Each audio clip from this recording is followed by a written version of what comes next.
누가복음 15장입니다.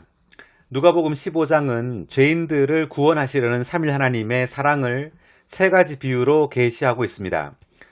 첫 번째는 한 마리의 양을 찾는 목자의 비유, 두 번째는 드라크마를 찾는 여인의 비유, 세 번째는 아들을 맞아들이는 아버지의 비유로 계시하고 있습니다. 읽어보겠습니다. 1번 아들의 찾으시는 일, 한 마리의 양을 찾는 목자의 비유. 누가복음 15장 4절에서 6절. 여러분 중 어떤 사람이 양 100마리를 가지고 있다가 그 중에서 한 마리를 잃어버렸다면 99마리를 광야에 두고 잃은 양을 찾을 때까지 찾아다니지 않겠습니까? 그러다가 찾아내면 기뻐서 어깨에 메고 집에 돌아와 친구들과 이웃을 불러 모으고 나와 함께 기뻐해 주십시오. 잃었던 내 양을 찾았습니다. 라고 말할 것입니다. A. 죄인들과 함께 잡수셨다고 해서 그분을 유죄 판결하고 스스로 의롭다 하는 바리새인들과 율법학자들에게 대답하실 때 구주는 세 가지 비유를 드셔서 신성한 삼일성이 죄인들을 아버지께 다시 이끌기 위하여 아들을 통하여 그 영에 의해 어떻게 일하시는지를 밝히시고 묘사하셨다. B. 아들은 목자로서 잃은 양인 죄인을 찾으시어 집으로 데리고 오시기 위해 인성을 입고 오셨다. C. 그 영은 마치 여인이 잃어버린 드라크마를 찾을 때까지 세심하게 찾는 것처럼 죄인들을 찾으신다. D. 그리고 아버지는 여기에 어떤 사람이 탕자를 맞이하듯이 회개하고 돌아온 죄인을 맞아들이신다. 신성한 삼일성 전체가 죄인을 귀히 여기고 죄인을 하나님께로 다시 이끈다. 2. 세 가지 비유는 모두 참회하는 죄인의 타락한 상태나 그의 회개보다 신성한 삼일성의 사랑을 더 강조한다. F. 그 신성한 사랑은 아들께서 선한 목자같이 부드럽게 돌보실 때 그 영께서 보물을 사랑하는 이같이 세밀하게 찾으실 때 하나님 아버지께서 사랑이 많은 아버지같이 따뜻하게 맞아들이실 때 온전히 표현된다. 2번 그 영에 찾으시는 일, 등불, 드라크마를 찾는 여인의 비유. 누가복음 15장 8절. 또 어떤 여인이 드라크마 10개를 가지고 있다가 한 개를 잃어버린다면 등불을 켜고 집안을 쓸며 찾을 때까지 세심하게 찾지 않겠습니까? A. 드라크마 한 개는 하루 품삯에 해당하는 액수였다. B. 등불은 죄인이 회개하도록 그의 위치와 상태를 비추고 드러내기 위해 그 영께서 사용하시는 하나님의 말씀을 상징한다. C. 쓰는 것은 죄인의 속부분들을 살피고 깨끗하게 하는 것이다. D. 15장 4절에서 아들의 찾으시는 일은 죄인 밖에서 일어났으며 그분의 구속하는 죽음을 통해 십자가에서 완성되었다. 여기서 그 영에 찾으시는 일은 내적인 것이며 그분께서 회개하는 죄인 안에서 일하심으로 수행된다. 3번 탕자, 타락한 죄인, 돼지들이 먹는 쥐염나무 열매, 세상의 더러운 음식, 아버지, 사랑하며 용서하는 하나님, 살찐 송아지, 그리스도의 풍성한 생명. 누가복음 15장 13절에서 21절. 그 후 며칠이 못되어 작은 아들이 모든 것을 모아가지고 먼 나라로 갔는데 거기서 방탕한 생활을 하여 재산을 탕진해 버렸습니다. 그가 모든 것을 다 써버렸을 때 그 나라 전역에 심한 기근이 들었습니다. 그래서 그가 궁핍하게 되자 그 나라 백성 중 한 사람에게 가서 더부살이를 하게 되었는데 그 사람이 그를 자기 밭으로 보내어 돼지를 치게 하였습니다. 그가 돼지들이 먹는 쥐염나무 열매로 배를 채우고자 하였지만 아무도 주지 않았습니다. 그리고 일어나서 자기 아버지에게로 돌아갔습니다. 아직도 거리가 먼데 아버지가 그를 보고 측은히 여겨 달려가서 목을 끌어안고 다정하게 입을 맞추었습니다.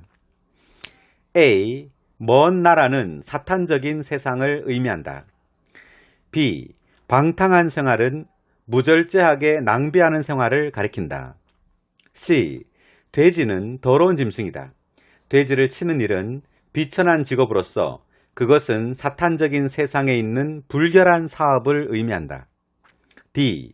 쥐염나무는 상록수이다. 쥐염콩이라고도 하는 그 열매는 가축의 사료와 가난한 백성의 양식이었다. 한 흥미로운 랍비 속담에 이스라엘 사람들은 쥐염 열매를 먹을 수밖에 없게 되어야 회개한다 라는 말이 있다. 2.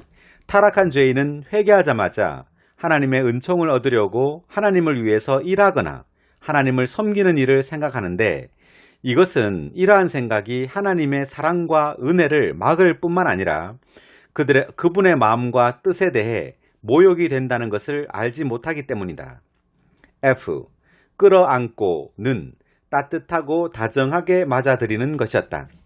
탕자가 아버지에게로 돌아온 것은 그 영께서 그를 찾으셨기 때문이었고 아버지가 집으로 돌아온 아들을 맞아들인 것은 아들께서 구속을 통해 그를 찾으신 사실에 근거한 것이었다. 4번 고돛, 의이신 아들, 반지, 도장 찍으시는 영, 신, 구원의 능력, 살찐 송아지, 풍성하신 그리스도의 생명. 누가복음 15장 22절에서 23절. 그러나 아버지는 그의 노예들에게 어서 그 제일 좋은 겉옷을 내어다 입히고 손에 반지를 끼우고 발에 신을 신겨라. 또 살찐 송아지를 끌어내다 잡아라. 우리가 먹고 즐거워하자. A. 그러나 이 어떠한 사랑과 은혜의 말씀인가? 그것은 탕자 자신의 생각과는 반대되는 것이었으며 그의 무의미한 말을 중지시켰다. 이것은 이제 돌아온 아들이 탕자가 아버지에게 이렇게 말했습니다. 아버지, 내가 하늘을 거슬러 죄를 짓고 아버지 앞에서도 죄를 지었습니다. 나는 더 이상 아버지의 아들이라고 할 자격이 없습니다. 그렇게 말했을 때 이제 아버지께서 그러나 아버지는 그의 노예들에게 이렇게 말했죠. 그래서 이 그러나라는 이 말이 아버지의 사랑과 그 은혜를 보여주는 그런 단어라는 뜻입니다. B. 그라는 말은 그 제일 좋은 겉옷 할 때 그라는 말은 그 겉옷이 이 특별한 때에 특별한 목적을 위해 예비된 특별한 옷이라는 것을 가리킨다. C. 이 겉옷은 참회한 죄인을 덮어서 하나님을 만족시키는 의이신 아들 그리스도를 상징한다.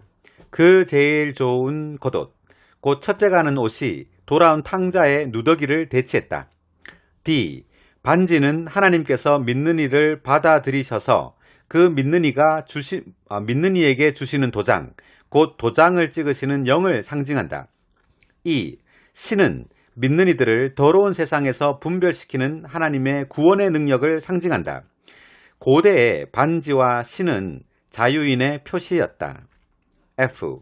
가련한 탕자는 자신의 몸은 옷으로, 손은 반지로, 발은 신으로 단장함으로써 그의 부유한 아버지와 조화를 이루었고 아버지의 집에 들어가 아버지와 함께 잔치에 참여할 수 있는 자격을 갖게 되었다. 하나님의 구원은 우리를 그리스도와 그 영으로 단장하여 그분의 집의 풍성을 누릴 수 있게 한다. G. 살찐 송아지는 믿는 이들의 누림을 위해 십자가에서 죽으신 풍성하신 그리스도를 상징한다. H.